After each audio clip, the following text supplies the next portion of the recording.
Welcome back to my channel বেকার ছেলে বিট্টু। তো আমরা চলে এসেছিলাম, কালকেই চলে এসেছিলাম দেশ থেকে। তো এসে আর ভিডিও বানাইনি, ঘুমিয়ে গেছিলাম, শরীরটা খারাপ লাগছিল। তোমরা ভিডিওটা দেখে নেবে। আর ওখানে আমি স্টার্ট করতে ভুলে গেছিলাম, ওখানে খালি কথা বলছিলাম, ভিডিওতে আছে, তোমরা দেখতে পাবে। তো চলে এসেছি। মা, তোমার মন খারাপ হচ্ছে? মন তো খারাপ হবে, বাপের বাড়ি থেকে এলে মন খারাপ হবে না? তো অনেকদিন ছিলাম, 7-6 দিন মতন ছিলাম। তো খেলাধুলা খাওয়া দাওয়া ভালোই হয়েছিল, ঘোরা টোরা। তো আসার সময় অনেক দিনই থেকেছিলাম। হ্যাঁ, আর তারপরে ননদের বাড়িতে গেছিলাম, ভালোই এনজয় হয়েছিলাম। তারপরে ঠাকুর ফেললাম। তো ঘরে আসার সময় খুবই মন খারাপ হচ্ছে যে তারপরে মা নেই, তো ওদের কাছে ছিলাম, তো একটু মন খারাপ হচ্ছিলো, আবার ঠিক হয়ে গেছে।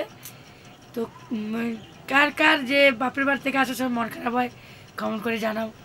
আর সবার তো মা বাবা কারোর নেই, কারোর আছে। তো আমার তো কেউ নেই, মা বাবা কেউ নেই।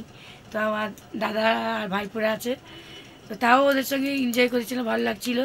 কিন্তু আসার সময় মনটা আমার কালকে থেকেই মনটা খারাপ লাগছে, তো ভালো লাগছে না। তো কেমন লাগছে লাইক কমেন্ট করে করো। আর কি আর বলবো, কথা বলতেই পারছি না, এত মন খারাপ লাগছে। আমরা ঘুরে এসেছি ওখান থেকে, আসার পর আবার প্ল্যান হচ্ছে। তো মা যাবে বিহারে, মা, আমি, বাবা যাব বিহারে। কিন্তু এখন দেরি আছে বিহারে, তার আগে আমি যাব তারাপীঠ।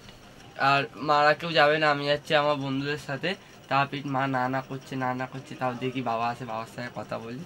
ঠিক আছে, যাবে তো দেখা যাবে, কিন্তু আমি যাবো এইবারে। যাওয়া হয়ে যাক, কেন কি দু বছর যাওয়া হয়নি, আগের বছর যাওয়া হয়নি।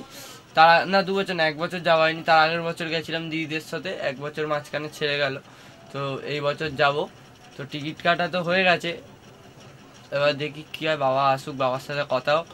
তারপর দিদিদের সাথে আবার বিয়ে বাড়িতেও যাওয়া আছে।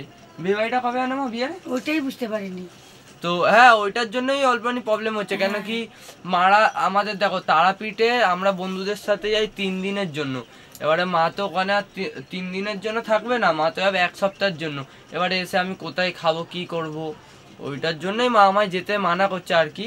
তো আমি দিদির সাথে কথা বলি, সব জিজ্ঞেস করি। কিন্তু আমার তো কেন কি দেখো, আমাদের পাড়ার যে আমাদের ওই 1 বছরই জানুয়ারি 9, 10, 11 এই আমাদের এই 3 দিন, মানে 9 তারিখ আমাদের ট্রেনের টিকিট। এবারে সবাই কাটে, মানে সবাই যায়।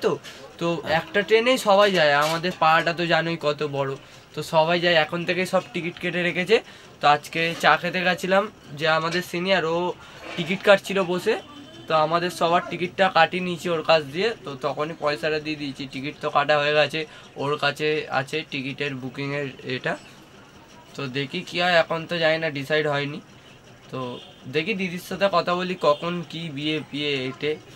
কিন্তু এই বছর তো যাওয়া হবে, জানি না। তো মনটা খারাপ বলে আমি কিছু বলতে পারলাম না। এরপর আমার মন ফ্রি হয়ে যাবে, আবার আইলাম ইন্ডিয়া। তো আবার কালকে থেকে আমার দেখতে পাবে যে আমার মনটা খারাপ বলে তাই বেশি কথা বলতে পারছি না, মানে কান্না পাচ্ছে। তো আমি আবার এতে ফিরে আসবো, 1-2 দিন টাইম দাও, ইন্টারেস্টিং হবে। তো বলো জানুয়ারিতে, দেখো জানুয়ারিতে দেখো 31 আছে।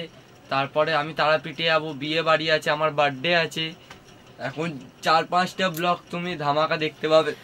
আগে দেখো হোতা হে ক্যা। জানুয়ারি থেকে ফেব্রুয়ারি অবধি পুরো এন্টারটেনমেন্ট থাকবে তোমরা। কেন কি আমার এই 2 মাস আমি কোথায় ঘুরতে যাবো, আবার মায়েদের সাথে কোথায় ঘুরতে যাবো। আর যেই দিন আমি যাই ওই দিন মানে কেউ যায় না, ওই দিন বড় জামাইবু ছোটো জামাইবু যায় ফ্যামিলির সাথে, আমি যাই আমার বন্ধুদের সাথে। ওই ব্লগটা দেখবে তারাপীঠে। তো ওইটা তো ছাড়বো, 3 দিনের ব্লগ তো ছাড়বো, দেখতে পারবে কি মজা হচ্ছে না হচ্ছে, ওখানে তো সব দেখতেই পাবে। আর বিহারেও যাওয়া হবে, ওখানেও মজা হবে। ছুটিরা তো যাবেন না মা? আমি আর এই কালকে ও ভিডিওটা ছাড়তে পারিনি, কারণ কালকে ওর সর্দি খুব হয়েছিল, ও কথা বলতে পারছিল না। তো বাবা তেল মাখিয়ে দিতে, এটা আজকে একটু গরম জল করে দিতে, একটু কথা বলতে পারছে। তো তোমরা মনে কিছু করবে না। তো এবার থেকে রোজই ভিডিও ছাড়তে আরম্ভ করবো। আর তোমরা বেশি করে লাইক কমেন্ট শেয়ার করতে ভুলবেন না। আর কালকে দেখে আমি আছি।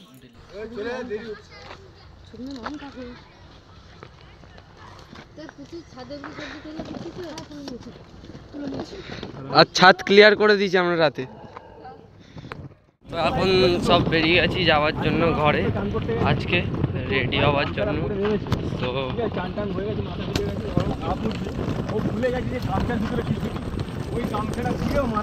হ্যাঁ ভুলভাল কথা, তুমি টেনেছো তো, পেছনের বউটা দেখে নিয়েছে। হ্যাঁ তুমি তো গামছাটা টেনে নিলে, ওর বউ দেখে আনিস, পদ্মা পদ্মা পেলে দরজা বন্ধ করে দিয়েছে। হ্যাঁ আজকে চান করছিলাম পুকুরে, এবার জামাইবাবু কী করেছে, গামছাটা না টেনে নিয়েছে, আর পেছনে যেই ছিল দেখে নিয়েছে, দেখে লজ্জায় না দরজা জানলা সব বন্ধ করে দিয়েছে। কে আছে দাঁড়াবো না, কি করবো আমি, কি করবো, আমার ওই সব লজ্জা নেই। পেছনে এ আছে ওই আছে, খুলে দিয়েছে, চান করছে আমি, আমার কি। তো এখন সব রেডি হয়ে গেছে, পেছনে ব্লগার, সামনে এই আমাদের সোমনাথ দা, এখন বর্দি মা বাবা সব আগে এগিয়ে গেছে, আমরা লাস্টে পড়ে আছি। এখন যাচ্ছি, যাই বাস 3টে, হ্যাঁ বাস 3টের সময়। এখন কটা বাজে দি, এখন বাজে 2:50। আমাদের ওখানে পৌঁছাতে 3টে। ওই কি বলছে তো কাজ,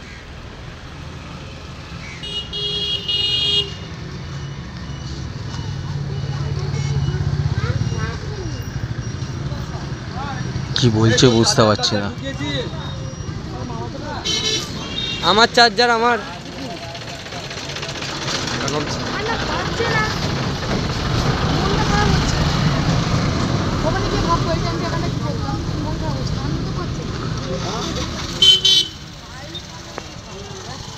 কাজ, হ্যাঁ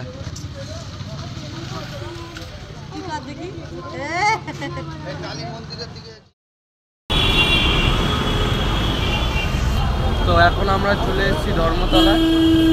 ধর্মতলা থেকে ট্যাক্সি ধরে যাচ্ছি এখন ঘরে যাবো, ফ্রেশ হবো, তারপর বাইরে বেরাবো। এখন যাই ঘরের থেকে। আমার কেমন লাগছে, তোমার মন খারাপ হচ্ছে না বাবা? তোমার মন খারাপ হচ্ছে না? না বাবার হয় না, বাবা তো যায় না, বাবা বছরে একবার যায়। কি হয়েছে তোমার? তো আমার আগে মনটা খারাপ হতো, এখন হয় না, কেন জানি না, হয় না, কারো হয় না। কিন্তু মিস করছিলাম, অনেকদিন পর ফ্যামিলি মিলে গেলাম না এক জায়গায় ঘুরতে, এই জন্য। তো ঘরে যাই, ফ্রেশ হয়ে তারপর তোমাদের সাথে কথা বলছি, দেখে নিচেও হবে। তো আজকে ব্লগটা এই অবধি, দেখা হচ্ছে নেক্সট ব্লগে, বাই। বা তুমি আর কিছু বলতে চাও? নাই তো বললাম যে মোটা একটু এসে কাপড় যাইলাম এই নিয়ে, কালকে থেকে আমি যেমনি নর্মালি ছিলাম সেমনি হয়ে যাব। কিন্তু বুঝতেই পারছো বাপের বাড়ি থেকে এলে মোটা একটু খারাপ হয়, তো ওই জন্য একটু বেশি কথা বলতে পারলাম না। তো আমি আছি, তোমরাও ভালো থাকো, ঠান্ডা পড়েছে খুব। ঠিক আছে, আমি আর কথা বলতে পারছি না, মা বকে যাচ্ছে। কাল থেকে ব্লগ ডেলি হবে, মা বলেছে এখন। তো আজকে ব্লগটা এই অবধি, দেখা হচ্ছে নেক্সট ব্লগে। এটা করতে ভুলবেন না, বাই।